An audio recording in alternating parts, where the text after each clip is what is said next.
Welcome, everyone, to the SLPS webcast for February 2016. My name is Donna Woodenberg. I am the Projects and Operations Manager for the Joslin Institute for Sustainable Communities. We're so glad you decided to join us today. Our partners, Central Community College, Metropolitan Community College, the University of Nebraska-Lincoln, and Waste Tap, Nebraska, join us in welcoming you to today's program.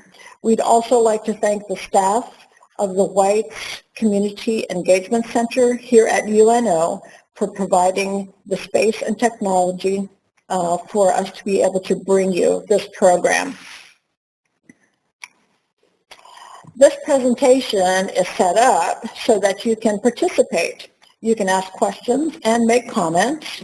You can use the chat box on WebEx on the right-hand side of the screen, or you can tweet your questions using the hashtag SLPSThursday, or if you are at a watch party or the live presentation, you can write down your questions or comments and give them to the host in the room, and for this room, that would be me. Today, Greg Fripp, the founder and executive director of Whispering Roots, will talk to us about growing food, minds, and community through aquaponics. After serving in the U.S. Navy and working as head of talent acquisition for TD Ameritrade, Greg left the corporate world and pursued his passion for growing food and developing more vibrant communities. He founded Whispering Roots as a nonprofit dedicated to bringing healthy food, S.T.E.M education principles, and economic development to underserved communities using aquaculture, aquaponics, and hydroponics. His work has taken him across the country and around the world and has garnered many awards, including the Presidential Award for Environmental Education. Please join me in welcoming Greg to the Sustainability Leadership Presentation Series today. Greg? All right, thank you. Thank you very much. Okay, so since we are doing a web presentation today, for those of you who are on the web, it might not look like I'm looking at you because I'm looking at our folks that are in the audience here today as well. If you have questions, please feel free to ask them at the end. I tend to talk pretty fast. There's a lot of information to try and cover today, and I have to be done on time. I guess they'll just cut me off. So everybody in the room would still get to hear me, but everybody online would be gone. So we're going to talk about aquaponics. We're going to talk a little bit about my background. Thank you so much. Talk a little bit about my background, some of the projects and programs that we're running. And then once we go from there, we'll show you some of the other things that I think are pretty important in terms of the aquaponics, aquaculture, education, and that spirit. So if there's something that you have a question about, by all means, please write that down, and then we'll try and get through it. So, of course, my organization is Whispering Roots.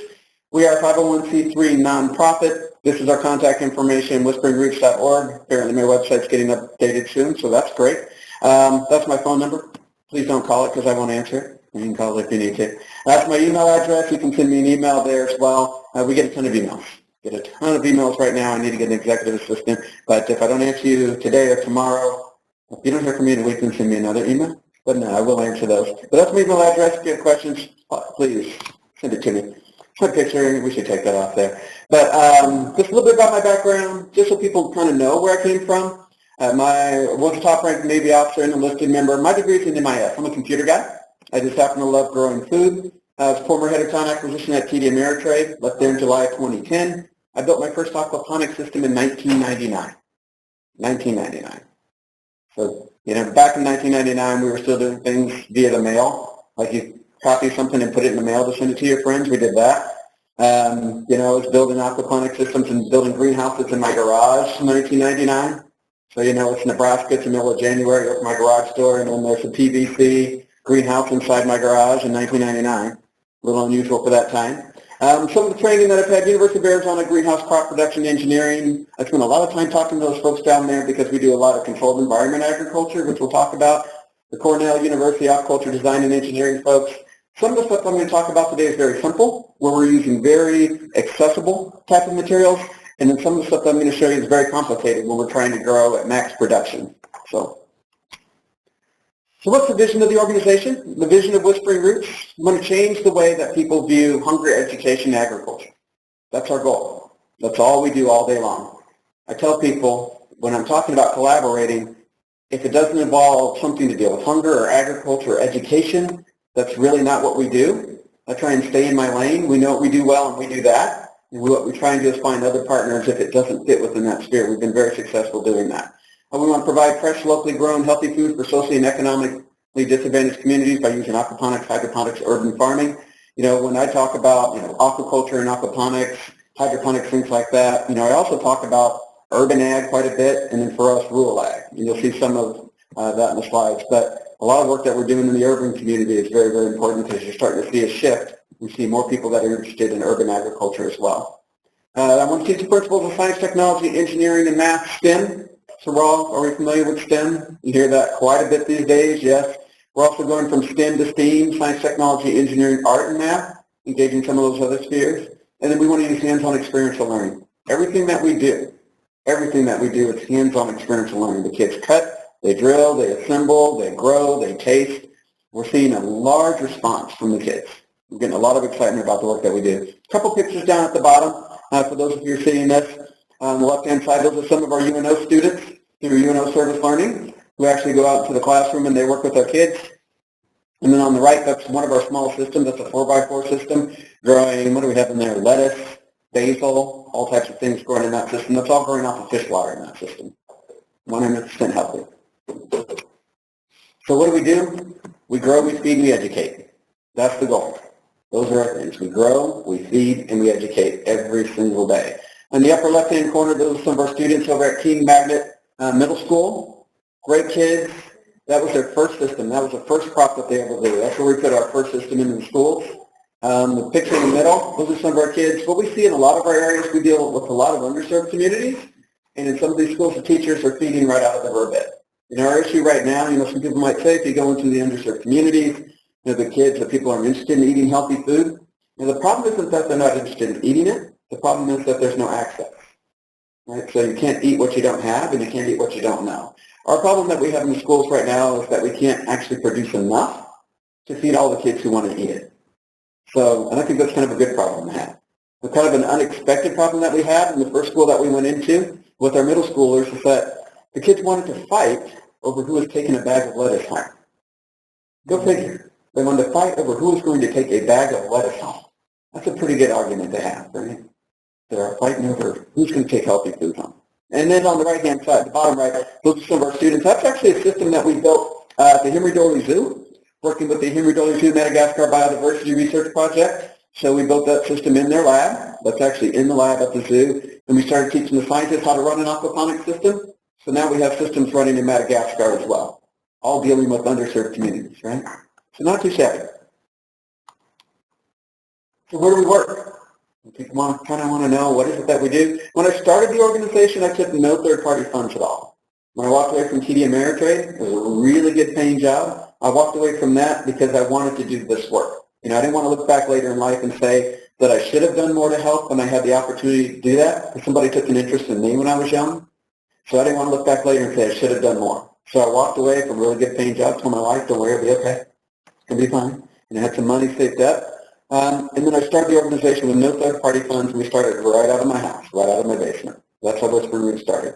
One system in my basement. And then we went from that and put one system in a school to all of this. So you can see on the screen, we are in Omaha. Of course, we do a ton of work in Omaha. We're in Bellevue. We're going in Millard now. We're in Wagner, South Dakota. We're in Auburn, Nebraska, Walt Hill, Nebraska. We're doing a ton of work with the Native American community now. That work is growing so much that we're going to have to bring on someone who focuses solely on our Native American issues right now, because our work is continuing to expand. And then Lake Traverse up there in South Dakota. And then we're over here, if you look at Boone, Iowa, Des Moines, Iowa, those are new initiatives for us. As part of our rural initiative in Iowa, we're doing a ton of work with those folks. And of course, in Iowa, they have a really interesting and cool project and program going in Des Moines. It's called the Central Campus, where all their high school students come to one location to learn about all these different techniques. It's this gorgeous old car building, and they have a ton of stuff in there. So we're collaborating with them as well. They're going to be providing fish and some technology to our students who are here in Omaha. And then we're using that as we also start to go overseas. But those are some of the places that we work locally. Where else do we work? We also work here. We worked in Haiti. I was in Haiti back in March of last year, getting ready to go back again. Of course, we're also in Madagascar, which I work with the Madagascar Biodiversity Project, but we're doing a ton of work in Haiti. I actually have a conference call tomorrow morning with folks in Haiti where we're talking about our initiative and how we're supporting the work that's going on over Haiti. When people start talking about, small-scale farming, family farms, and things like that, it's all it is in Haiti. And any place else we go where they're trying to learn. So we want to take our technology and our experience and our people and form a really solid collaborative relationship with the folks over in these underserved communities in these third world countries. Because our goal when we go into any community, U.S. or overseas, it doesn't matter. Our goal is not to take over. Our goal is to go in and bring knowledge and experience and skills so that the people in that community can take care of themselves. Our goal is to work our way out of having a job in that community. That's our key.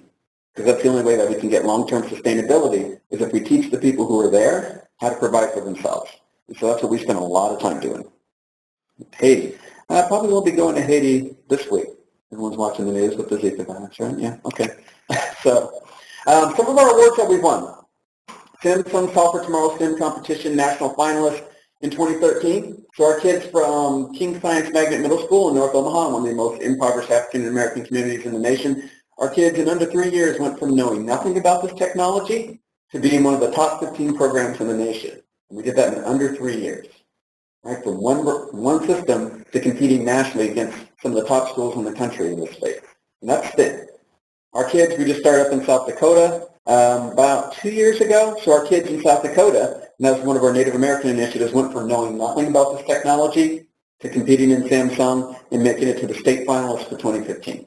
So this past year, they made it to the state finals, and these are kids in that spot year 2, and they made it to the state finals. Not too shabby. The Education EPA Presidential Environmental Educator Award, one of our teachers won that. Presidential Award for Economic Development, that's through a collaboration that we have here with UNO Service Learning. Whole Foods Friend of the Year, Doris Buffett Learning by Giving Foundation, Serve Nebraska Community Award, American Culinary Foundation, and others that we've won. And this is all since we started in July of 2010. So if people want to know if there's an interest, there's a huge interest. If you look on the bottom right-hand side, that picture there, all young ladies from one of our programs, working in all the different aspects. So who's interested in our work? People want to know, is there really an interest out there? These are all people who are either sponsors or supporters of Whispering Roots. This isn't everybody. But this just gives you an idea of some of the folks that are interested. Children's Hospital Medical Center, we got a Preventing Childhood Obesity grant from them to do our work, expand our work in the schools. 75 North, we have a project going on with them. It's a major project for us. Farm Credit Services of America and Agribank, Omaha Parks and Public Property, Papio, Missouri, and we have a collaboration going with them in Adams Park. White Family Foundation, a supporter of ours, we got a grant from them for this year, and then you can just see CSO, the SARE folks, we do a lot of work with sustainable ag folks. I think I did something like 37 presentations for the sustainable ag folks for SARE. Well, 37, I think. I did all that time. I need to count those up. HDR, Whole Foods, Union Pacific, Omaha Community Foundation, Omaha Venture Group. These are all supporters and partners of ours. And so this kind of gives you a sense, before we really get into the mix, kind of a sense of, what's our reach? How many people do we deal with? What's the scale? If you look at these pictures, this is all hands-on.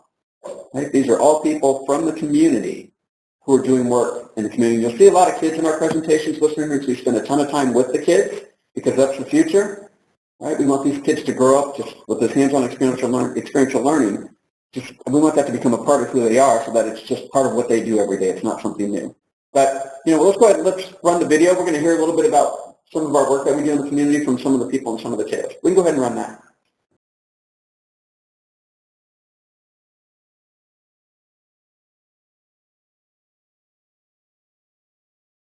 There we go. All right, and we're back. And it's true. He says, fish poop, but you go into, it's something about that. You go into the classroom with these youngsters and you say that and you're just an instant hero. All right, these are some of our kiddos. So let's get right into it. Some of our current collaborative projects, winter 2016, where are we going to be? So in 2016, these are some of the spots that we're in. King Science Technology, McMillan, Monroe, Blackburn, Lothrop, Bancroft, Omaha North, Omaha Northwest High School, Adams Park, Two Springs Elementary, Auburn. I say this because it shows you the scale, right? We started with one small system in my basement, and now we're in all these places. That is the interest. This is the future. Girls Inc., Madagascar, and then, I talk about partners and projects and these are real partners. If you look, all these folks right here, these kids on the right-hand side, those are our true partners, right? And I wake up every day, and if what I'm doing doesn't improve or work to improve the lives for these kids, then I'm not doing it. Right? Look at those faces. That's the future. And I mean that seriously, because if you think about it, the kids that we're working with today are feeding us tomorrow. So if you like to eat, we really probably want to engage these kids. So what is aquaponics? We talked about it in general. Here's how it works. We got a fish. We have some fish in the tank of some kind. We feed those fish. Those fish produce waste in the form of ammonia. That ammonia gets pumped up into a grow bed. And in that grow bed, there's beneficial bacteria. This is naturally occurring bacteria. Naturally occurring in nature, as soon as it senses the ammonia in the water, it starts to colonize whatever our grow media is. That ammonia, then we get those bacteria converts the ammonia from nitrite to nitrites, and then from nitrites to nitrates. And then the plants, or the roots from our plants, suck up that nitrate, which cleans the water for our fish. We dump that water back into our tank nice and clean. Very simple. You have the fish, you feed the fish produce waste.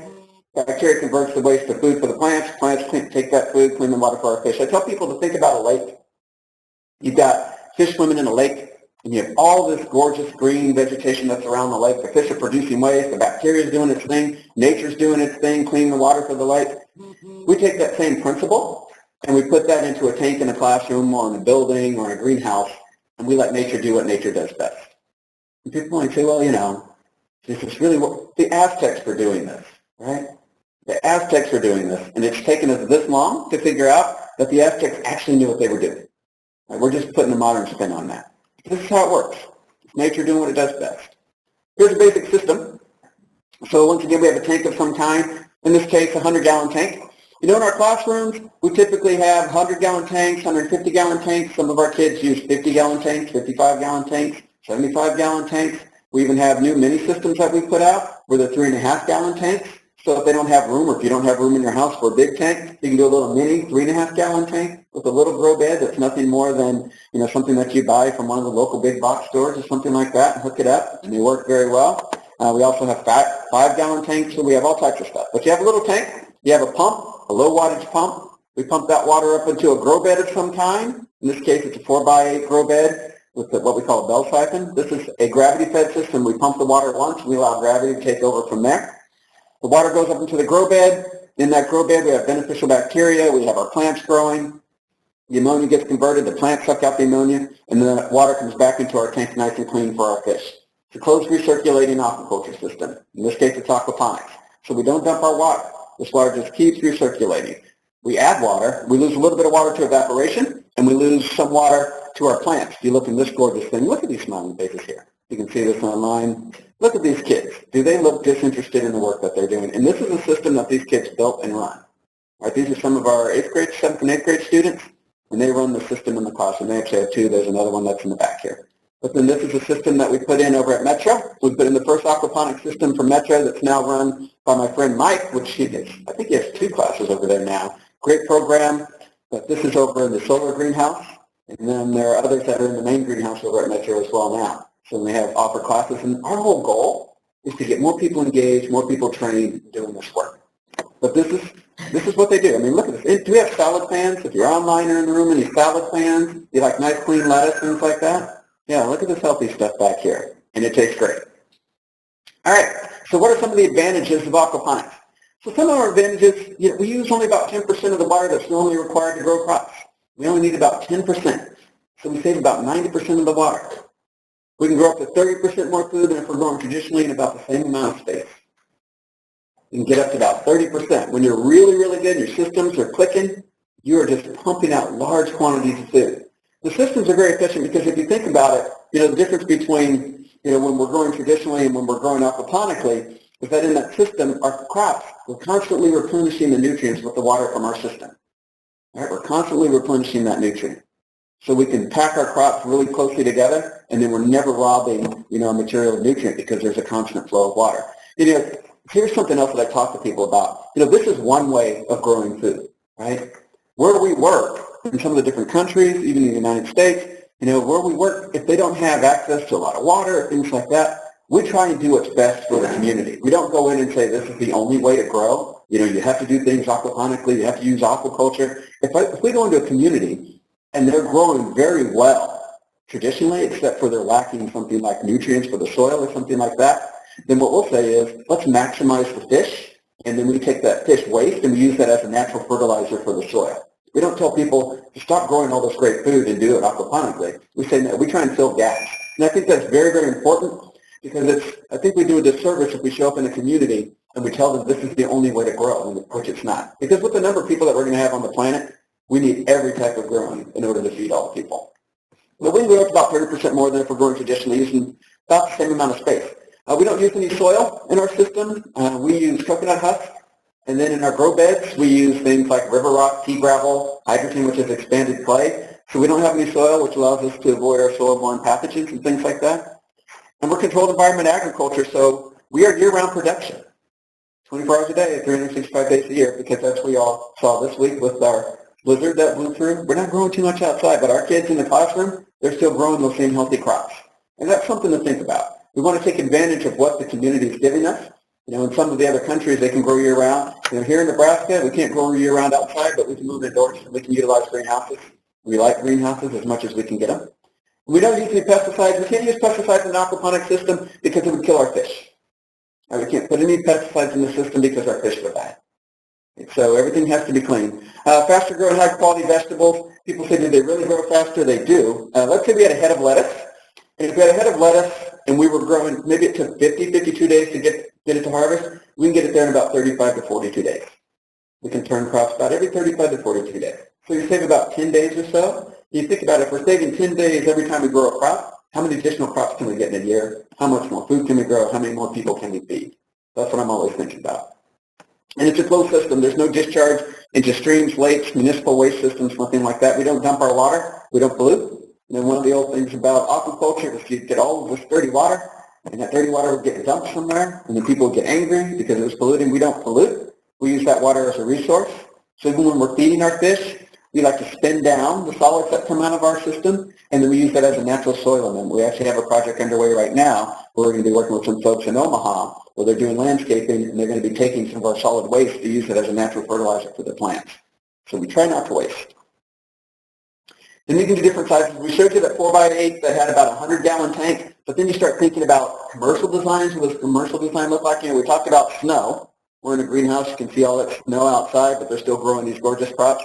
And look at these tilapia in the tank there. You got these tilapia in the tank, and they get to know you, right? So if you're feeding them every day, they recognize who's feeding them. They'll come up to the side of the tank. They'll come up to you to be fed.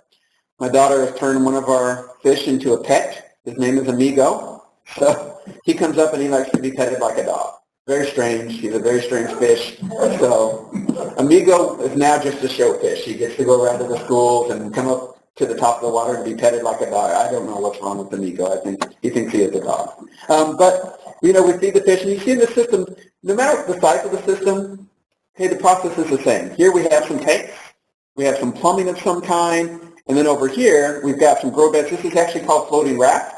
These crops are floating on the water, right? It's styrofoam. We drilled holes in that, and we float this on the water. So the roots go down into the nutrient-rich water, and then these crops grow. You can see over here on this side, you don't have too many crops, because what we do is you start with seedlings on the far end, and then as the crops begin to grow, we start to push our seedling trays down. We pull out these big plants here. We'd harvest all of that, slide our crops down, and then just put in a new tray right behind it. So you get to a nice rotation. But you've got fish tanks, some plumbing, some filtration. We've got some grow beds. We've got a nice little greenhouse so we can grow during the winter, and we're off to the races. So what grows well in the system? And basically, any of your salad greens, they all grow well. Lettuce, any kale fans? You like kale? We grow different types of kale. We grow a red Russian kale, which is a sweeter kale. Some people like dinosaur, but lettuce, peppers, herbs, cucumbers, tomatoes, cabbage, microgreens, edible flowers. We've grown edible flowers. The kids are saying, can we grow flowers and eat them? You bet. So we grow edible flowers, and the kids throw it in with their salads, and we're eating edible flowers. People want to know, does it work? Does it really grow well? If you look in the bottom right-hand corner, these kids down here, and again, these are some of our kids that are king. Anybody want to guess what they're growing here? This is cabbage. This is cabbage growing off of fish water. These kids grew this cabbage in a 4x8 grow bed off of a 100-gallon fish tank. Now this cabbage here, this young man here, this cabbage goes from his navel all the way down to about his knees. That's what they grew in their aquaponic system using fish water. And these are middle schoolers, right? These are middle schoolers. This is a system this is actually in New York. When I was out training with our friends at Cornell, this is in their greenhouse. These tomatoes are growing off of water that's being nutrient-rich water from trout. So they're growing trout in their system. And look at these tomatoes, right? This is a bucket technique using drip irrigation, but that water's coming from their fish tanks. He wasn't very happy when we were out there that day. It was about 100-something degrees in New York. Yeah, he was not very, very happy. He was the only one in the greenhouse that day. But the system works very, very well. And once again, look at the faces. Do these look like children who are disinterested in what they're doing? Not at all. So then we've got what else goes well? We had all these crops back here, the microgreens. I mean, people want to know, does it taste good? Can you use it? Can you eat it? It tastes fantastic. How do we know? We had some of our kids. Anybody familiar with the gray plume? If you're not from Omaha, people from Omaha are familiar with the gray plume? It's one of the most sustainable, highly decorated restaurants in the country. It's based out of Omaha. We had some of our kids grow fresh vegetables, microgreens, and things for the gray plume. And we had the gray plume, then Clayton Chapman, the owner, then served them. He loved them. He said if we could grow stuff like that at scale, he would buy it. And the quality was so high, the flavor was so good, the color was so great, and grown by 7th graders in the classroom. That's the quality. You're talking nationally ranked restaurant quality food that you can grow in an aquaponic system. But what else grows well? You can't have the aquaponic system without the fish. Fish can't live without the vegetables. Vegetables don't live without the fish. Tilapia, bass, bluegill, catfish, trout. Trout are tougher. They like cold water. They like really, really clean water. Freshwater prawns. Anybody know what a freshwater prawn is? It's like freshwater shrimp. I was involved in a project years ago where we were growing freshwater prawns in an old hog barn out in Mead, Nebraska, as part of a research project that was underway at University of Nebraska-Lincoln. I volunteered when I was first getting started. I volunteered to help with that, to learn these techniques. But we were growing freshwater prawns in old hog barns. Instead of just letting them sit idle, we put in fish tanks, threw some prawns in there. You do have to be careful when you're growing prawns, though, because sometimes what will happen is you put a bunch of prawns in there and you don't give them enough protection. You put 500 in and you get one big one out, right? Yeah, that's right. Put 500 in, you get one really big one out and eat all of his buddies. So, and then also barramundi, this is new fish that's really becoming very popular, grows very fast, does well in an aquaculture environment. So we have some friends that are based out of Iowa who are doing a lot of work with barramundi right now. A lot of that comes from like the Australia area. So, but all these grow well in the system here. And another thing that we like to talk about is we don't say there's only one type of fish to eat. Because depending upon what community we're in, what environment we're in, we have to make sure that we're providing food that's appropriate for that community, right? Because what you'll see is sometimes people go in with the intention of doing a really good job and helping the community, but they don't understand the community that they're working in, so they'll provide food that they're not familiar with. And then they won't eat it because they don't know what it is. And then the people providing it get angry saying you should be happy to get anything that we give you, right? They're upset that they're not eating the food that they don't know what it is. And that's something, and we really start to think about that. So what we say is when we go in the community, we want to understand the community that we're operating in and then providing healthy food that's appropriate for that community. And that's really, really important. So we're talking about controlled environment agriculture. That's what this is. We are a controlled environment ag. We like to be outside as much as possible. If the community or if the environment allows us to be outside all the time, we want to do that. But like we said in Nebraska, in the middle of winter, we're not growing anything outside, right? So we like to go in, you want to think about using greenhouses. I like greenhouses because we can make full use of the sun, right? We can let the sun do what the sun does best. In the sun, that's the best light around. So we like to use that as much as possible. But then, in some communities, if they can't get a greenhouse, if they don't have access to the sun, but they have old warehouses, we want to think about, can we put large systems into an old warehouse and allow people to grow food at the point of consumption for their communities? And some people say, well, then you got to use electricity. Yeah, that's true. But then I also don't want to tell people that they can't eat because I don't want to plug in a light, right? I'd much rather spend a little bit on electricity and give them healthy food to eat. But, The technology advances, you start thinking about LEDs and power consumption, things like that. We're going to see more and more advances in that area. But what we want to be able to do is provide food at the point of consumption. Because does anybody know? Everybody know what a food desert is? You hear about food deserts? That's where there are no grocery stores in a community. And it's not just in underserved, urban areas like North Omaha, food desert over there, but you'd be surprised. Rural areas, we have some of our rural communities where for them to get to a grocery store, we have one of our communities, they have to drive an hour and a half. An hour and a half to get to a grocery store. To get to a grocery store that actually has good food. Think about that. So it's an hour and a half, right until it's what? If it's an hour, that's a 3-hour round trip. But they don't have grocery stores. So we think about rural communities. These are ways that rural communities can also engage. And I'll show you some slides a little bit about that later. But we want to think about greenhouses. We want to think about warehouses. We want to think differently about how we provide food.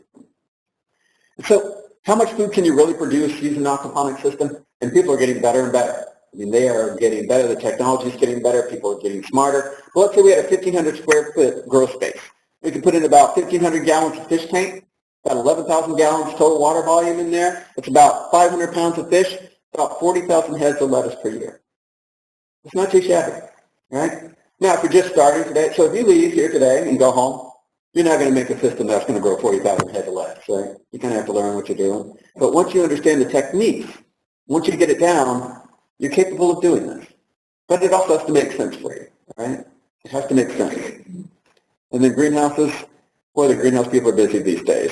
Greenhouses are a fantastic thing. We're going to be seeing more greenhouses so that people can grow year-round, especially in the middle of winter, because, in the middle of winter, none of our vegetables, none of our lettuce or anything like that's coming from a local producer, right?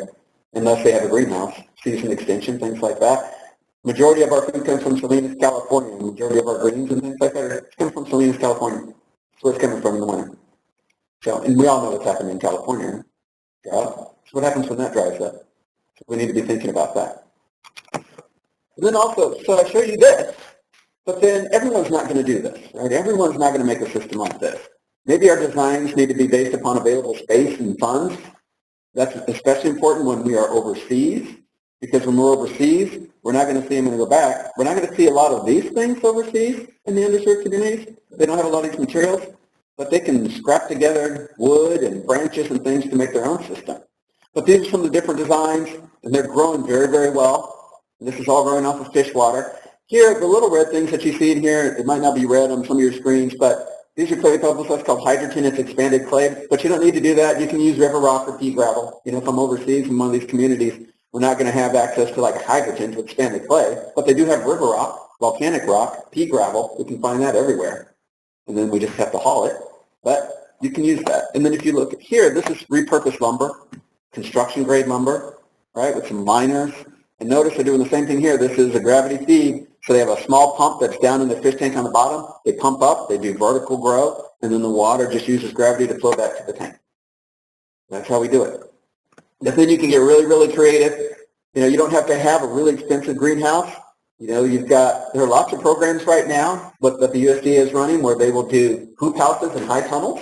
So you can adapt those to your needs. But then you can use what these are called IBC totes. They are plastic containers that you can cut the tops off of and turn into fish tanks. They're repurposed containers, right? And they have these available. Just look online. You can use some solar to help run your systems, right? You can use repurposed wood, anything like that to build your grow beds. You don't have to spend a ton of money to do this. And when I talk about solar, this is important because some of the places where we operate, they're off the grid. And people say they're off the grid. No, they're off the grid because there is no grid. When we talk about electrical power, there is no power grid. So they're literally off the grid.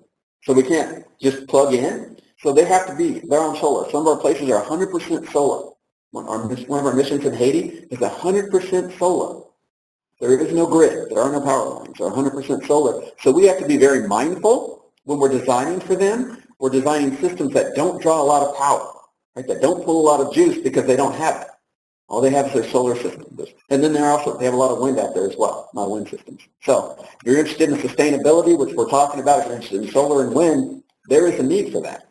And so when we're talking about jobs for the future, we need people who are really good in these techniques because especially overseas, we need people who know how to make this stuff work.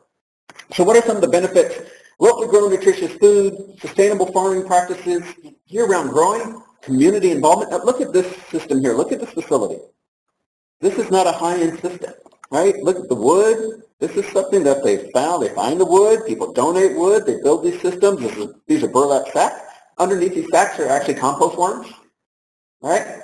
So they're taking whatever they don't eat. They're throwing it into these bins, all their organic matter. One of my good friends is a worm guy. You know, if you say worm poop to a third grader, you're a hero as well, right?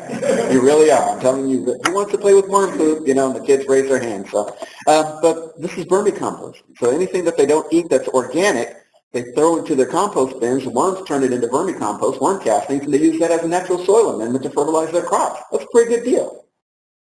So, and then this is all community, right?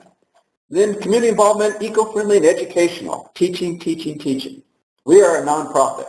Our goal is to get this information out there. Our goal is for more people to be learning these techniques, especially like with these kids, because they're going to be designing systems in the future that we haven't even thought of yet. So, what are some of the benefits for the kids? Exposure to agriculture, hands-on experiential learning, making learning fun, challenging, and engaging. If you look down here on the right-hand side, this is Fun with Fish Day. Once again, look at the faces. Do these children look disinterested in what's going on here? Are they looking like they don't care? I mean, look at this. This is one of our friends here. This is a tilapia that likes to come out for a visit. He's also a show tilapia. So, all he does is go around and visit places. Another cool thing about, running tilapia, when we start talking to kids about propagating tilapia, they're mouth brooders, so the moms hold the eggs in their mouth. They brood that way. And then when the eggs hatch, the mom will open the mouth and the little fry will swim around and eat. And if she gets afraid or the fry get afraid, she'll open the mouth and all the babies swim back in. She has these really big cheeks. The kids just think that's great, right?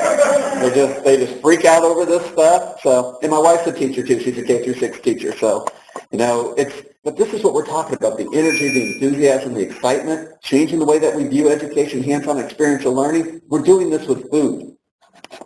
And then, of course, making learning fun, challenging, engaging, locally grown food with nutrition education. The kids eat what they grow. They sample everything, right? And then look at this grow bed. Once again, being run by 7th and 8th graders. They're harvesting because some of these kids, in addition to eating their own food, will harvest and then they'll donate to a local food bank or food pantry. And depending upon where we are, because some of these kids, they're eating right out of that grow bed because it's some of the best food that they'll get all day. And what we've also run into is when we do showings or we do demonstrations at open houses and things at the schools, the parents will show up and we always sample. Every time we go somewhere, we provide samples, but the parents will show up and they will eat what we're providing. They eat it out of house and home because it's fresh, right? It's fresh food that they don't have access to. We did something for Heartland 2050, and for those of you who are not from Omaha, the Omaha area, it's a huge initiative to determine what Omaha is going to look like, what this community is going to look like by the year 2050, and how we need to prepare for that.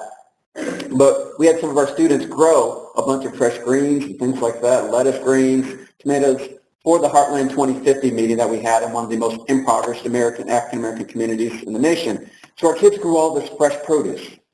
And then we fed the community. Everyone who was at the meeting got to eat. And what we had was people coming up during and after the meeting asking if they could buy produce from the kids who made it, because we had the signs up and the pictures of the kids who were growing the food. They were asking if they could buy the produce from the school, from the kids in the school, because they don't have grocery stores. But they do have a local school, so they were wondering if they could actually buy from the kids. Now think about that. I know a lot of us, we don't shop like that, right? We can go to the grocery stores. But these are people from a community who are asking if they can buy food from their local school because the kids are growing healthy food. That's the impact that we're having. And there's more to it than just, we talk about nutrition. We talk about our STEM approach. These are just some of the areas that we are affecting. You think about it, agriculture, biology, microbiology, chemistry, biochemistry, mathematics, horticulture, marine science, environmental science, aquaculture engineering, agriculture engineering, civil engineering, sociology, these all play a role in the work that we do. Every last one of these areas. So you don't have to want to grow crops because we have some farmers who just want to be farmers, right? They farm, they love the farm, but they don't want to market. But to be a farmer, if you're trying to do stand side, things like that, the marketing piece, you have to sell your crops. We need people in that sphere as well. We need mathematics.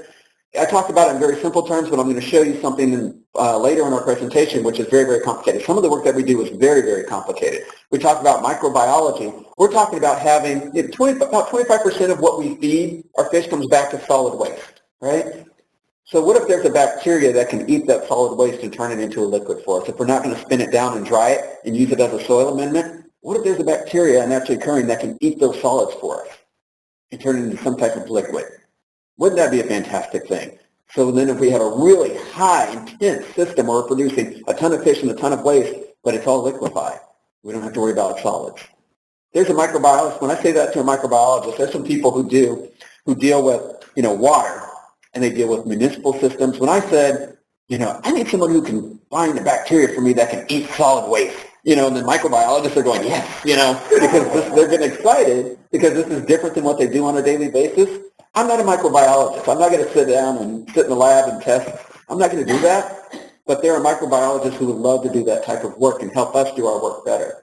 I'm a firm believer in staying in my lane once again. I know what I do that well, but then finding really good people to do the other parts for us, right? And that's how we grow community. No one person or no one organization is going to solve this problem. That's a fact.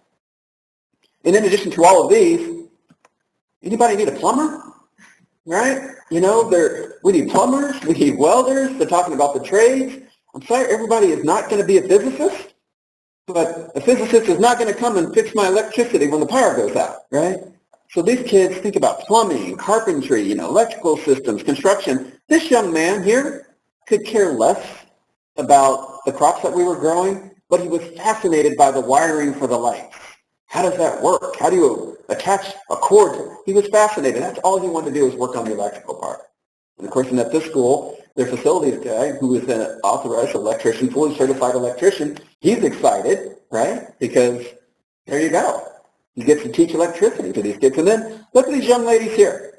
Working, drilling, cutting, assembling. One of the things that we learned in some of the schools is that kids don't know how to use tape measures. There's a teachable moment, right? We find out where the gaps are. When I say I need 4 pieces of wood that are 33¼ inches, and then I get blank stares, right? You get blank. What? Tape measure? So teachable moment, right? The basics. You would think that some of this is common. It's not. So we get the kids hands-on. And look, they're doing math. They have to do calculations. If we have one board that's 12 feet long, we need to figure out how many pieces of wood can we get out of that if they're all 2.5 feet long, those types of things. And the kids do this. And then they're also excited when they get to wear their goggles. It's a big thing. They're not cutting anything here, but they want to wear their goggles, so they put the goggles on. You notice, it's all about hands-on experiential learning. It's about fun. And then construction, doesn't matter where you are, using tools. We had one young lady who asked us if we would just take pictures of her using the tools. And we said, why do you want pictures of using the tools? Because she said her dad wouldn't let her use the tools at home. So she wanted to show him that she knew how to use tools. And she was really good. So we took lots of pictures for her to take home using all of our DeWalt tools and everything. And of course, our kindergartners don't use the circular saws, right? Could you imagine that? Kindergartners, put away your circular saw. Nap time, right? So our kindergartners do not use circular saws. Student recognition, I'm up here talking today, but this is really, our work is about engaging these kids. Our work is about the kids getting recognized for the work that they do, okay? And these kids, kids on the cover of Her Family, that's December 2013. Our kids have been in Forbes. Our kids have been in Omaha World Herald. No matter where we go, the kids are getting the recognition for the work that they're doing. And it's great. This is actually, some of our kids were growing perch. These are some perch fingerlings that the kids were growing. Very good, tasting, fantastic. And make no mistake, these kids do not think that they're fish or pets, right? They don't think they're fish or pets. In one of our facilities, they had one of the executive directors who came in and said, oh, those fish, they're so cute. And the kids said, don't get attached. Right? That's what they said. Don't get attached. Right? And then, for some of our kids, we'll grow goldfish and koi and things like that if they're not going to eat them because they really don't want parents angry and calling, like from our second grade class saying, why did you eat the classroom pet? Just disrupt. So we always ask them, are you planning to eat the fish or not? And then we plan accordingly. So, I talked about rural, I've talked about third world countries, I've talked about urban. Something that we try and do as an organization is we try and find similar needs in communities. And what we're finding is no matter where we go, the needs are the same. Education, healthy, nutritious food, and economic development. It doesn't matter if I'm in North Omaha or if I'm in Walt Hill, Nebraska, if I'm in Auburn, Nebraska, West Point, Beamer, if I'm in Haiti, it doesn't matter. Education, healthy, nutritious food, and economic development. The requests are always the same. And how do we get there? And then that also helps because we start bridging the gap between urban and rural. You have farmers in the rural area. We're talking about urban ag and, is it related? But if we can connect the two and help everybody realize that feeding people is feeding people, and together we can be stronger and provide more food to more people, and perhaps our small farmers, urban and rural, working together can get a hold of some of these large contracts because they can produce enough food to satisfy the large organizations, large box stores. Yeah. So education, healthy nutrition, food, economic development, we talk about those things. We're always finding people who are willing to listen because it's the same no matter where we go. And does location matter? Not really. I always like to show this picture. And what I do in some of my other presentations is I take away the designators. Right? I take away urban and rural. I just show the pictures and say which is urban and which is rural. This is urban, this is rural. You got buildings, people leaving, empty, boarded up. Same thing when I go to some of these small towns. Same problem, different city. Same problem. So location, doesn't matter. How about this location? You got this gorgeous view here in Madagascar. You got this gorgeous view, and then we're building this because the people need food. And also, something that I talk about, materials, this is important. You can't force things down people's throats when we go overseas. You can't force a solution that doesn't meet the needs of that community. If you look here, this system's built out of 55-gallon barrels. Got concrete because they can get this, a little bit of wood, but majority of concrete, 55-gallon barrels because that's what's available in the community. That's what's available. So we tailor our work to that community. This is what they have. This is on solar as well. They're not on the grid. They're 100% solar as well. They got lots of 55-gallon barrels. And if you're going to use repurposed materials, please make sure that they are food-grade, clean materials, right? So I had some guys call me. They wanted me to come check out their system. So I went to look at their system, and there was an IBC tote system, and, they had some plants that were in there, and they said, what do you think of our system? And I said, I think it looks good, but what's that floating on top of the water in your fish tank? Their IBC tote that they had as their fish tank. I said, what's that? That's floating on top of your water. I said, I don't know, we washed it out. I said, but what was in here before you turned it into an aquaponics system? I said, I don't know, let me go look. So I got the signs in the truck. That's never a good sign. I've got the signs in the truck. That's never a good sign. So he goes to the truck and he comes back, and it was something like engine lubricant, right? And then, poison. I said, you can't use that for food. You're going to poison. It's a food system. You're going to poison the people who are eating your food. So you always want to be aware of that if you're going to use repurposed materials. Where did it come from? But the work that we do here, community engagement, education, what's in it for me? When we go in these communities, there always has to be something in it for the community, right? You can't go in and say, we know what's best for you, we're taking over. The community has to buy into it. No matter where you go, they have to buy into what you're doing in order for it to be successful, because your goal should be to leave. Your goal should not be to stay forever. Your goal should be for them to take it over and for you to leave, and then the community runs it. That's how we get sustainability over time, right? That is the goal. That's our goal. Haiti. Anybody aware of what's going on in Haiti? Haiti is about 98% deforested now. It used to be a gorgeous country, trees and agriculture. It's about 98% deforested now because they use the wood for cooking, so they cut down all the trees. 98%. Could you imagine going outside in this community being 98% deforested? 98% of our trees gone. What would that look like? When you fly into Haiti, has anybody ever been to Haiti? I don't know, online, you can't raise your hand, but anybody here ever been to Haiti? When you fly into Haiti, it's brown. It's just brown and hot. So that affects the climate as well. No trees. There you go. But in Haiti, you think about training, support, staff, repairs. Whenever we're trying to figure out solutions, we always think about what can they do when we're not there? How can they support themselves? This is the sustainability lecture, right? Is it sustainable when we leave? Now, if we look here, this is gorgeous. This is a gorgeous facility that was going to be an aquaculture facility. That's when they were going to try and turn into aquaponics. But this thing is gorgeous. Fantastic. Well made. Does anybody know what's wrong with this picture? Anybody want to guess?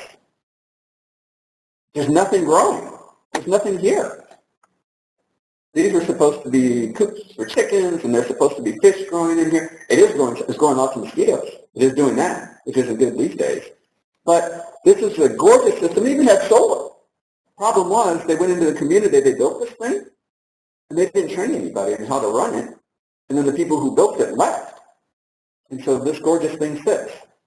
So I got a call when people found out we were coming to Haiti. They wanted to know if we could come up and take a look at this and figure out how to get it running again, how to make it work, because no one there knows how to make the thing work. So it's not growing any food. Fantastic. Well made, though. So here's another project. Anybody know what's wrong with these boats? Are boats supposed to float like that? They're not floating at all, right? Thank you. This was a nice project, but well-meaning, no support, training, support. So when the people left, so did the knowledge base, and this gorgeous project fell apart. This was supposed to be, I think it was something dealing with aquaculture. They showed us this too while we were there, when we were touring. So my organization is not about going and doing things and walking away and hoping that people survive. We're about putting support in place, and we will only go there if we know we can support it over time until they can do it themselves. And then you got to remember, these are people that we're dealing with here. This young lady walks every day to get her water. See what she's got on her back? She's trying to walk to the nearest water source. Now, like, what does this have to do with aquaponics? It has everything to do with aquaponics and aquaculture and urban ag and farming and so on. Because we have to make sure that our solution fits the needs of the community, right? She didn't even have any shoes. She walks to get water for her family every day. She didn't go to school. She walks to get water. That's what she does. So some of the considerations, what we need to think about, the needs of the community, locations, and this applies to aquaponics and aquaculture no matter what size system. What's their location, indoors, outdoors? What's the climate? Available materials, wood, plastic, plastic drums. Is there access to electricity? Are you on solar? What roads, transportation. Is there sunlight unless we're growing indoors? I love the sun. Sun is free, right? The sun is free, so we love the sun. But unless we're growing indoors, what type of lighting can we use? Our systems that I showed you, the 4x4 grow beds, our kids are using full spectrum fluorescent bulbs, straight off the shelf fluorescent fixtures. Nothing expensive, right? They buy them at the local big box. Because we're designing our systems so that anybody who wants to build that system can put it together, right? You can go and you can buy at Walmart a little tub, get that. You can go to Home Depot, Menards, Lowe's, it doesn't matter. Buy construction lumber off the shelf, fluorescent fixtures off the shelf with full spectrum fluorescent bulbs off the shelf, so it's affordable, right? Not just paying $1,000 a fixture to grow this stuff. All those fresh greens that you saw, all of our systems grow off of full spectrum fluorescent bulbs unless they're in a greenhouse. So you don't have to spend a ton of money to do that. But what's the budget? Potential local partners, that's key, making it work. When we talk about sustainability, if you don't have local partners and you're trying to do this work, you get this. This is what you get. Okay. And then, is it sustainable? What's going to happen once you walk away? And what makes sense? I'm going to show you that right now. What makes sense for that solution? Remember earlier I talked about, does it matter? When you're talking to the community, do you have community buy-in? Does the solution fit the problem? What makes sense? Because you could do something like this, right? Now this, you might say, what is this?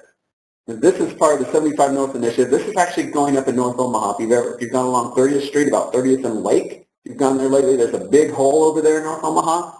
That's because this is going in there. This is called the Highlander. It's the 75 North. And this is the new home for Whispering Roots. We're right here in the greenhouse. We've got about 18,000 square feet or so of aquaculture, aquaponics, hydroponics, greenhouse space, classroom space that's all geared towards what's going on in the community.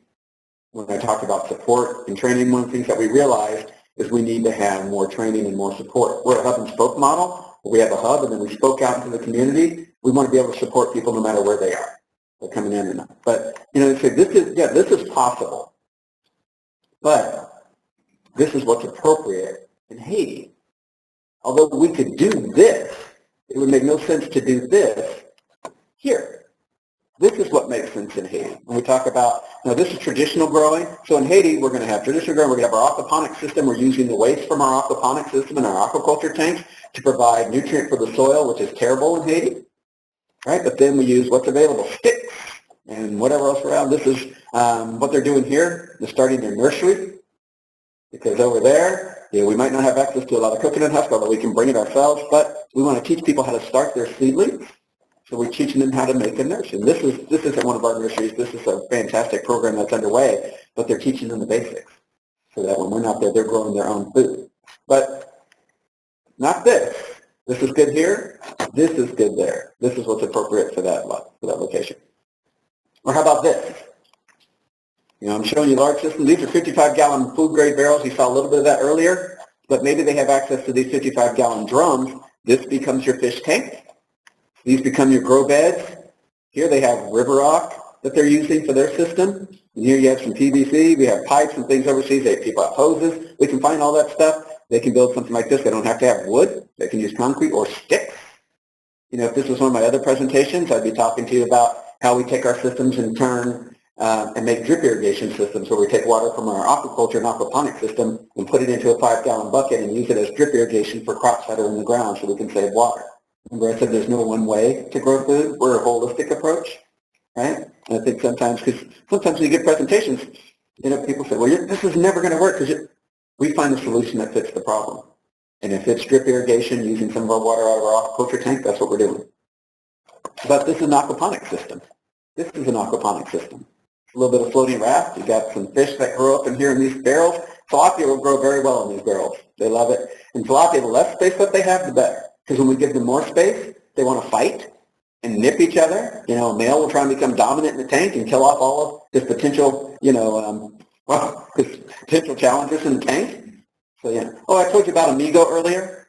My daughter's friend Amigo, the tilapia that's now a friend that acts like a dog. Well, Amigo in his tank has taken over half of the tank. He has a whole half, it's a 150-gallon tank. He has the whole right side of the tank is Amigo's space. He patrols it. All the other fish have to stay on the other side of the tank. Yeah, because we gave them more space. But tilapia, they love cramped quarters. If they have cramped quarters and they don't fight, they get along, they're very docile when they do that. If we give them too much room, then they want to fight each other and they want to fight. But then you can also get creative, right? We talk about using food-grade recycled materials. This is a really high-level overview of the type of work that we do. In my other lectures that I give or presentations, we get into the nitty-gritty. We show you what the filtration looks like. We talk about pumps. We talk about how much water you're going to use, how much water is going to flow. We talk about how much power you're going to pull. We talk about microns and how much air if you're using an aerator. We talk about all these things. I don't think that's this class, unless you guys want to do that. I'm just kidding, I can do that. Using recycled materials, food-grade materials, you can get really creative. And these are things that any community can do. These are the IBC totes that I talked about, right? These IBC totes where you have what used to, some of these had oil, not oil, they have like cooking oil in them. Some of them have tomatoes. Some of them have like soap in them. You rinse them out. They become really good fish tanks and grow stations. 55-gallon barrels, same thing. People have some pipes so they can run a flood and drain or a flow-through system where the water just continues to flow. It looks something like this. But there's no one way to do this. You'll see some people that are using 2-liter bottles to do this, and then they're also growing algae in their system, right? So if anybody tells you there's only one way to do it, then that's not the person you want to be talking to, because then they're going to try and sell you their stuff. Like, you can only grow this way. You can only use our system and our materials. That's not true. You'll see people using fish, bathtubs, as fish tanks, all types of creative things. So they're only limited by their creativity. But how do we get this done, right? How does this all happen? In order for all this to work properly, you have to provide good support. One, you have to be able to handle tough clients. Look at this face, right? Look at that face. Got to be able to handle tough clients like this. This is, once again, this is a fun with fish day. We have some tilapia in the tank. Ooh, not having it right there. Not having it. He was afraid of fish. But you got to be open-minded as well. Right? You can't be so stuck in your ways. When I say that, whenever I'm talking to people, I'm open-minded. If there's a better solution than we're offering, then we like to see if we can incorporate that, because the goal is to provide service to our end client. Our goal is to grow, feed, and educate. Right? So you have to be open-minded. You have to think differently, because there are a lot of hungry people in this world. There are a lot of hungry people. And if you don't believe me, all you have to do is take one visit to a feeding station in Haiti, where they bring the weakest, sickest children. First day we were there, and after we left Port-au-Prince and went up to the Central Plateau, we went to a feeding station. So the people wanted us to understand the scale of what we were going to be dealing with and understand the importance of the work. And so they showed us the weakest, sickest children, and we were feeding babies. Some of them were so weak, they didn't even cry. They couldn't cry. Some of them just made noises. Some of them didn't make any noise at all. That's how weak they were. That's where the weakest, sickest children go. So you have to be open-minded. Think about, how do we solve this problem? Develop good listening skills. It's one thing to go into a community and they're telling you what they want, and you completely disregard that and give them a solution to a problem that they don't even think they have. Right? And then it doesn't get, people wonder why it doesn't get implemented. And then sometimes simple can be best. Sometimes it doesn't have to be complicated to solve these problems. And the solution should fit the problem. I keep saying that. And I do this for an engineering course. I do this for engineering at Lincoln in Omaha every semester. I present to engineering students, and I talk about these things. And they're trying to design solutions to some of these problems. Sometimes you can have this really elegant solution that's so complicated that nobody can run it. Let me tell you, here's a quick story. So we had some folks that we were working with, really, really smart, very, very smart doctors who were working on one of our systems, and they were talking about, the lack of iron in the system, that the plants needed iron. And I said, yeah, sometimes aquaponic systems, can run short of iron. So, we have very simple solutions. They said, oh, we got to do this. We're going to do this research. We got to do this experiment. I said, well, we figured out a solution. In some of the communities, they just throw nails into the water, and it works really well. And we got to set up this. We got to set up this. This plan, this test. We got to do this research. And I said, you could do that, or you could just throw nails in the water. So, but sometimes simple is best, and you want to be patient. These solutions are not going to. They're not going to be solved tomorrow, right? These problems are not going to be solved tomorrow. They took a long time for them to be created. We're not going to solve them tomorrow, so be patient. And some of these communities, they don't have the capacity to make that change tomorrow. It's going to take generations for this. You wonder why you see so many kids in our pictures? Because the kids are the future. That's why we do it, right? We're expecting these children that we're working with to be the leaders of tomorrow, to take the helm and run this thing.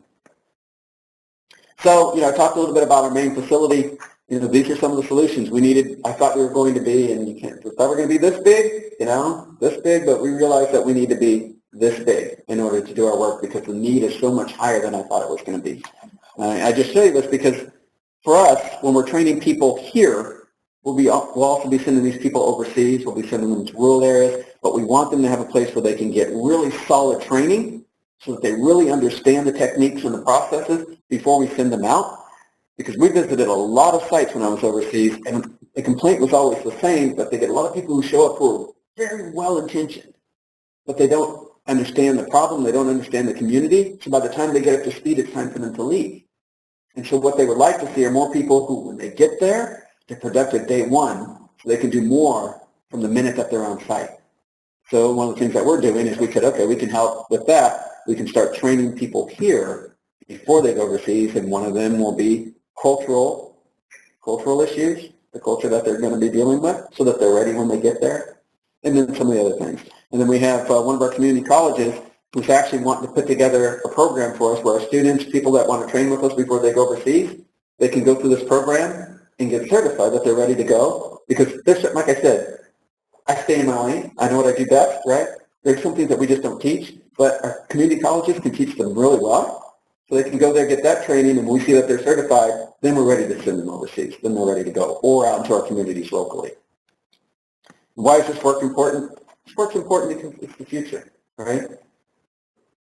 Wind power, methane, alternative fuels, solar, sustainability. We need all of that to run some of these systems.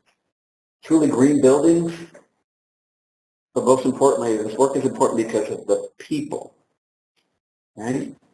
This is a kitchen. This is the kitchen that feeds about 160 orphans.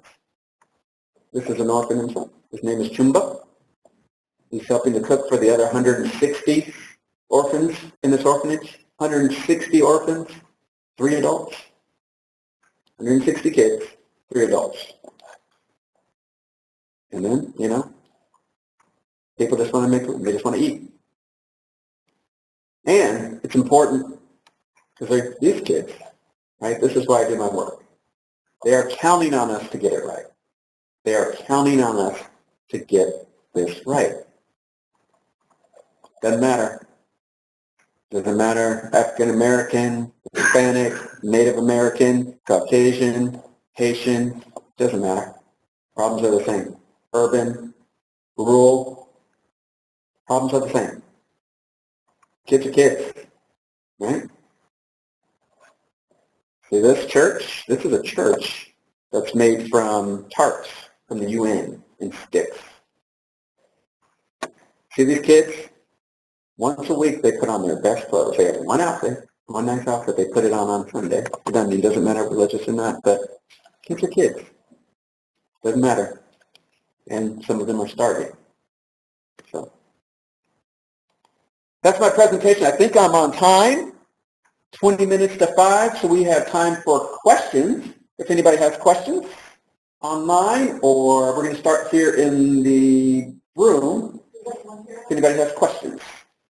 I have something to get us started. You have a question? Yes, I do. Okay.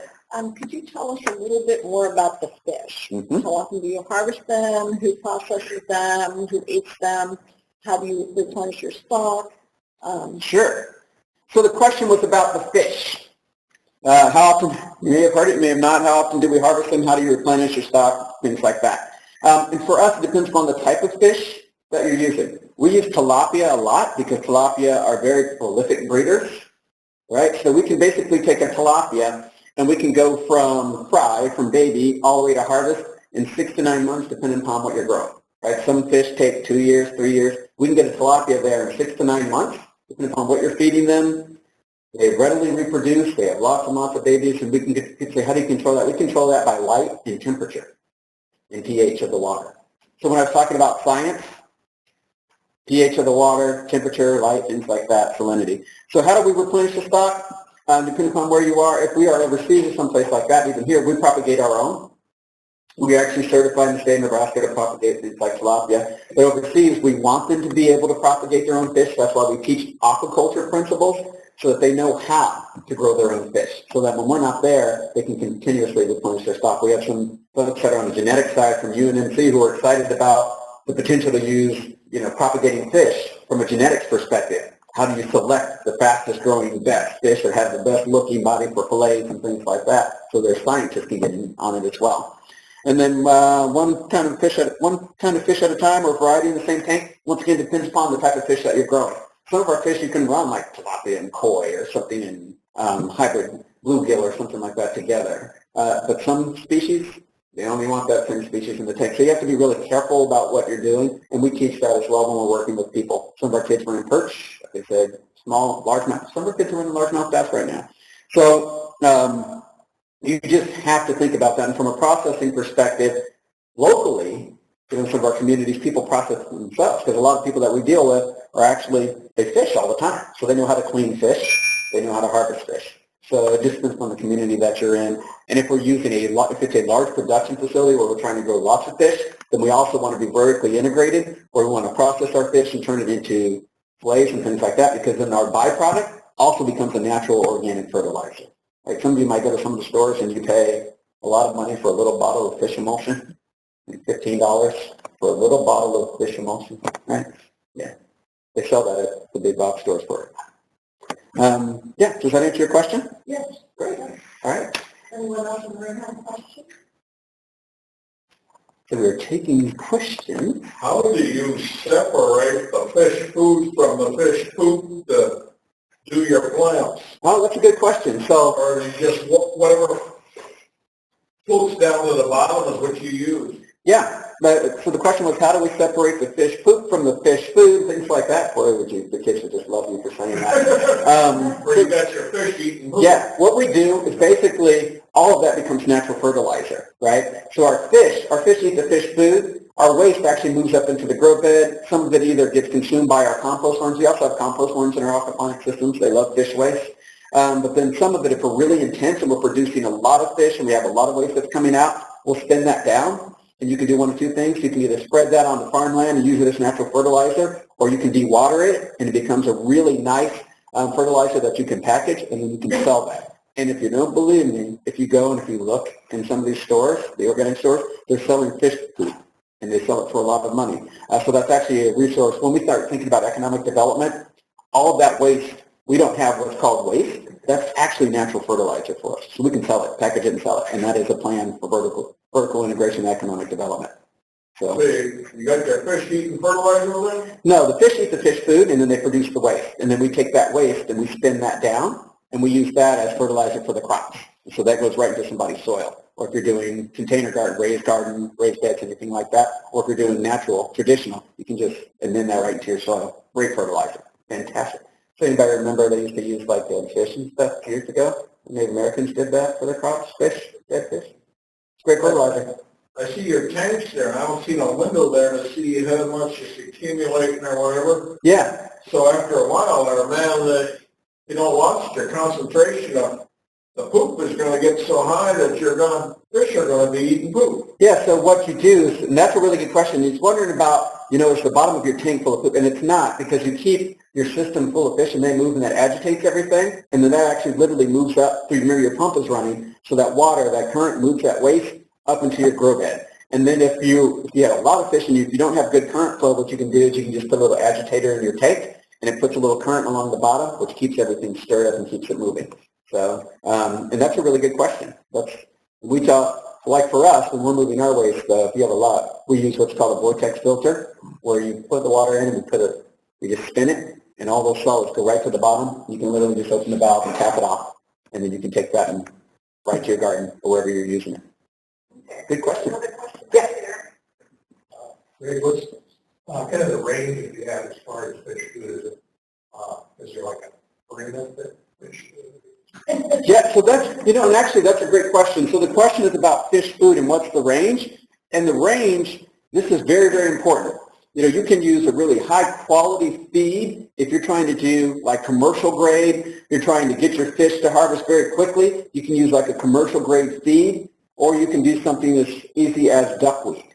Because if we're overseas and we don't have access to commercial feed, what we do is we teach people how to grow things like duckweed, because tilapia, they love vegetation. You may have heard some places they use tilapia to go in like around power stations and eat the algae out of their tanks and out of their tubes and things like that, out of their lines, because tilapia are grazers, and they'll scrape. But yes, you can use either high quality feed if you're trying to do commercial scale, or you can do something like duckweed and things like that. Tilapia love lettuce as well. They'll eat it. Great question. Two questions. One's about curriculum development and then actual integration. I know the curriculum in the public schools is really tight right now, right? Asking standards. Trying to get anything changed quick at the university is maybe even harder. There's as much, might be as much more freedom. So we're going to send one's developing curriculum and seeing it being integrated. So that it's not just a project, but in the math class, we're actually talking about this biology class. The other one I was wondering is about scalability. I can see the educational impacts, but we're talking about feeding people and then economic, especially in the States, economics of family farming is terrible, especially in this state. I'm wondering if you can talk about that. Yeah, and those are fantastic questions. The first one, as far as what's going on in the classroom, our problem right now is that we can't be in the classroom as much as the schools are asking us to be in the classroom. We also have curriculum that's being written. We have curriculum that was written for South Dakota. We have curriculum that's being written for Omaha Public Schools. That's being written by Omaha Public Schools teachers as well as some others. Once again, our problem is we don't have enough resources to be in all the classrooms where they want us to be right now, because they're seeing and get such engagement from the kids. And when we're in the classroom, it's basically co-teaching. The teachers do what they do, and then we take groups of kids and we teach, coach, and train them. One thing, and like I said, my wife is a K-6 teacher, but one thing that I've learned in the number of years that I've been in the schools now is if we want to support it over time, we can't add anything to the plate for the teachers. We bring our resources in, so that allows us to engage and allows the teachers to continue to do it, because they are really, really loaded right now. And that's a fantastic question. The first thing that I did when we started was to engage teachers, service learning, our teachers in the schools, and to figure out a way to make that work so that it did not take away from their ability to get the work done. And as far as scalability, you're absolutely right. Let me go back here. So one of the things that we look at in terms of scalability is how do we scale this up to the point where it's commercial. And our systems are going to be truly commercial. I'll show you the 4x4s and the 100-gallon tanks, and that's all. Those are teaching scale systems. But what we're really working on are the large-scale economic development side systems. And then from a family farm perspective, there's a project that we have underway right now where we're trying to bring in a new system. One of the goals in Nebraska is to get more Nebraska fish on Nebraska plates. And we're working on a system that fits a family farm so that one family could run a system and still earn a living off of that. Because you're right, from farming, no matter where you go, it's very difficult to make a living. You have most farmers, a lot of farmers have two jobs. They farm, and then they have their off-the-farm job, to help pay bills and get insurance and things like that. It's very, very tough. That's why we're also partnering with secretaries of agriculture. I was just in Des Moines 2 weeks ago, meeting with the Des Moines Secretary of Agriculture. And one of the things that they have a huge initiative underway, which is all around how do we make this sustainable? How can we get more people involved? That's the level of attention when you get a one-on-one with this, Secretary of Agriculture who wants to talk about what we can do for their people. But that's critical, and having curriculum and being in that classroom, absolutely key. Anybody else? Okay, we have one more question here, and then maybe we got to check online. Surely. I apologize if you already talked about this, but once the system is up and running, what kind of maintenance is required to just keep everything from breaking down and keep functioning? Yeah, it's farming, right? Once you turn that system on, and depending upon what size system you have, if it's a little 5-gallon tank with, some betas in there or something like that, that's not a whole lot of maintenance. If you're growing for production, I tell people it's farming. Once you turn that system on, you've got animals in the tank, you've got crops in the system, so we check it every single day. And our kids check the system every single day, depending upon how intense it is. If you just got a few basil plants in there, a couple of fish are fine. But if you're really growing for production, you have to treat it like you would treat any job, right? If you're going to go on vacation for 2 weeks, you can't just leave the aquaponics system running in the basement. Someone's got to watch it. And that's key. Boy, these are really good questions, because people need to understand, like anything else, if you build this system and you want to do it well, you have to maintain it. But then it's also designed so you don't have to clean your fish tank every week and stuff like that. Now you have to do water changes and things if you're running a fish tank. We don't do water changes. Okay?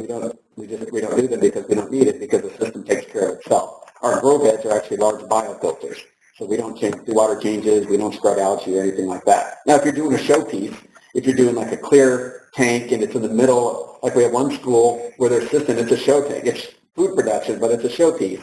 It sits in the middle of the main entrance, and it's glass, and it's got all the sunlight hitting it and fish, and so they get a little algae that goes in there, and they want it to look really pristine, so the kids come through and they scrub a little bit. But that's labor intensive. But like my system at home, I check in the morning, feed the fish. I don't even do water tests anymore because my system's in balance. I look and listen first. I look at the plants. They tell me if something's wrong, and I listen to see if any of the systems and their pumps or anything are down. That's what we teach our kids to do as well. We say, look and listen before you do anything. But if you just have a small system, like a small 50-gallon tank or less, it's not a lot of maintenance. You can just turn it on and let it run, check it every once in a while, make sure your fish get fed. Yeah. If you're feeding heavy, though, if you're like doing tilapia and you're trying to get them to harvest in 6 months, then, of course, you have to feed them a couple times a day, make sure everything's running, things aren't clogged, things like just like you would anything else. Great. Does that answer your question? Yeah. Great. Okay, anything online? Yeah, we have a couple questions online. Great presentation, Greg. Okay, so first question, does your organization have college interns at all? Actually, we do. We have interns, and we will be taking more interns. We're getting ready to go into our temporary facility while our main facility is under construction because the demand for our services is so high. So yes, if you're interested in interning something like that, whisperingroots.org, but we do. And our interns, they learn a lot. They learn a lot. I tell people as well, the work that we do, I've built organizations for years, and we work hard. I mean, we work really, really hard, but you learn a lot, and that's how it should be. Yeah, it definitely looks like it. So then another question, what do you do with all of the food and fish you produce? Does it all go to schools, or do you distribute it to others? Depends upon the school. So let's say some of our schools will harvest, and they'll donate to a local food bank or a food pantry, but then in some of our schools, they'll eat right out of the grow bed. So it depends upon the needs of the school and of the classroom. In one of our districts, we're getting ready to take over some greenhouses as well to maximize food production for the kids in the school and as part of their lunch program. So some kids donate, some kids eat. And they decide that before we even start the program, they decide what they're going to do with the food. So none of the food goes to waste. The kids eat it. Great. And I just want to last call for questions. So send them to me via chat, or you can ask them via Twitter, #SLPS Thursday. or you can email me as well. So one more question that we have here. Have you worked with local health departments in this initiative? Actually, yes. That's one of our partners, and that's important because especially in our main facility, we work with the health department all the time because we talk about these systems. We talk about technology implementation. In our main facility, that's a commercial scale facility, and that's key to work with different health departments. And we think about it in two ways. One, the type of work that we do, and then two, we work with health departments because we're dealing a lot with nutrition, and we're dealing a lot with underserved communities, food production, and things like that. And from a health department perspective, from fish, game, and wildlife perspective, we have advisors. We've been with those folks from the beginning and giving us advice about different types of techniques because we want them to be a part of the process. Because I think I said earlier in my presentation, there's no one person or one organization that can solve this. So I'm all about collaboration. Great. Okay, another question. Greg, what is the biggest thing you have learned as part of your learning curve and experience? That kids surprise you every single day. That these kids really surprise you. Honestly, one thing that I've learned is that, that it means, sometimes I get really emotional about this stuff. The biggest thing that I've learned is that there are a lot of suffering people in this world, that with as much talent and knowledge that we have, we really shouldn't have starving children. So that's what I know, and I've seen it firsthand. So that's what drives me every day. I wake up in the morning and I say, something that I'm doing today, is that going to help some of these kids that we couldn't help yesterday, So that's what I've learned. I've learned that there's a lot of need, but then I've also learned that there are a lot of really good people in this world who want to help. And I think that's what really keeps me going. Good question. You're going to make me get emotional. That was a great response.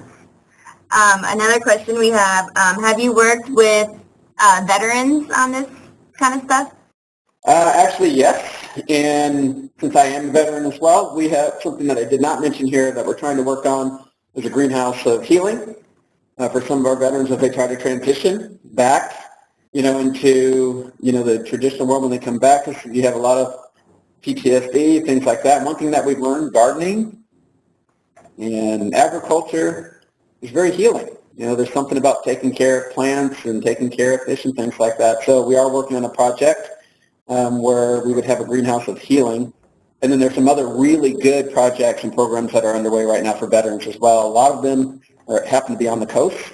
So we're trying to bring some of that to the Midwest. But yes, and that's near and dear to my heart. I was enlisted and an officer. So my dad was 33 years Air Force. So. Wow. Impressive. Okay, so you might have already mentioned this, but about how much money does it cost to get one of these systems going? You can spend anywhere from $20 or less, or $30 or less, up to $5,000, $10,000. If you're just going to go to your local big box store and get a 3.5-gallon tank, a little $5 tub, some rocks that are $5 at Home Depot, and some PVC, and a little miniature pump that costs you like $7, you're up and running. That's it.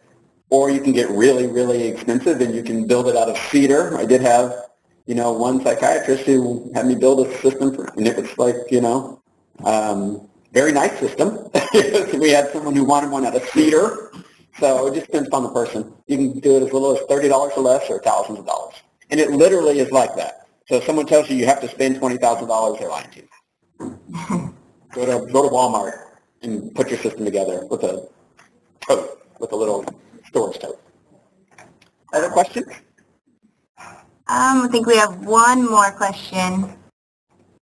Okay, so I know that in California there's people that they start their own gardens and this has become a job for them. They sell the food that they grow to local restaurants and whatnot. Are you guys looking to do that? Looking into that more? Looking to do something like that? Yes, actually, in our main facility, You think about Newman's Own, if you've heard of Newman's Own, they are, they're a nonprofit and they put money back in. Our main facility, in addition to being able to do training, it's designed to be able to produce enough food for us to be able to sell into the market locally and for us to be able to produce revenue to help support the work that we're doing. But our goal is to be able to train people so that they can build their own facilities or work in systems and facilities where they can earn a living. But we want people to be able to produce enough food and grow food to support themselves, healthy food. And then I think I said something earlier about like urban and rural working together, small farmers collaborating so that they can get a hold of some of these larger contracts. Wouldn't it be a beautiful thing if we have, traditional ag, aquaculture, aquaponics, and you get a bunch of these family farms who are all working together to be able to provide enough, produce and fish so they can get a hold of a large contract at a place like a Hy-Vee or, a Baker's or something like that. Wouldn't that be fantastic? That's what I'm pushing for. Remember, we're a nonprofit. So our goal is not to go out and compete with people. We want people to be able to do this for a living. Yeah, in whatever way makes sense. Yeah, in whatever way makes sense for them. Yeah, that's all the questions we have. Thank you again, Greg. That was a pretty cool, informative presentation. Thank you for everyone who was able to attend. I hope you can come back for next month when CCC hosts Personal and Community Health, Nebraska Communities Taking Action for Increased Walking and Biking on Thursday, March 3rd, 2016. Hope to see you there and be safe.